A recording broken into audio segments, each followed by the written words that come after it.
ওকে, আমাদের ডাটা অ্যাকুইজিশনে আমরা দেখতে পাচ্ছি যে 1 point leak check method dot GCM. Dot GCM এর অর্থ এটা মেথড, যদি ডট জিসিডি থাকতো তার মানে এটা ডাটা। আমরা যখন ডাটা জেনারেট করবো তখন দেখবো।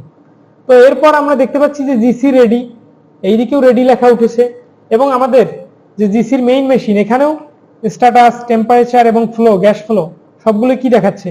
গ্রিন দেখাচ্ছে। তার মানে আমাদের ইনস্ট্রুমেন্ট রেডি। এর পরের ধাপে আমরা যেটা করব, ফাইল থেকে গিয়ে আবার ওপেন মেথড ফাইল। এবার আমরা এটাকে একটু কন্ডিশনিং এ রাখবো। কন্ডিশনিং মেথড, কন্ডিশনিং মেথডটা এমন যে ফ্যাটি অ্যাসিড রান করার জন্য যে এক্সাক্ট যে কন্ডিশনটা দরকার সেই কন্ডিশনটাতেই নিয়ে গিয়ে সে কিছুক্ষণ রেখে দেয় মেশিনটাকে। কন্ডিশনিং মেথড আমি সিলেক্ট করলাম, তারপর ওপেনে ক্লিক করলাম। এবার জাস্ট ডাউনলোডে ক্লিক করব, আর এই জিসি মেশিন অন করে দিতে হবে না, কারণ অন হয়ে গিয়েছে।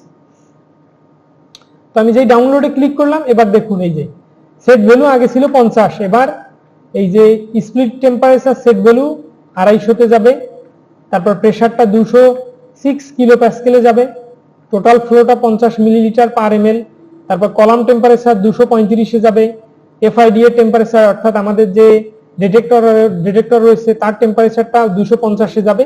যখন এগুলো সবই 50-এ সেট হবে তখন এই যে নট রেডি যেটা লেখা উঠেছে সে রেডি হবে, এবং এখানে যে গ্রিনিশ যেগুলো রেড রয়েছে সেগুলো গ্রিনিশ হয়ে গেলে আমরা বুঝবো যে পুরোপুরি রেডি।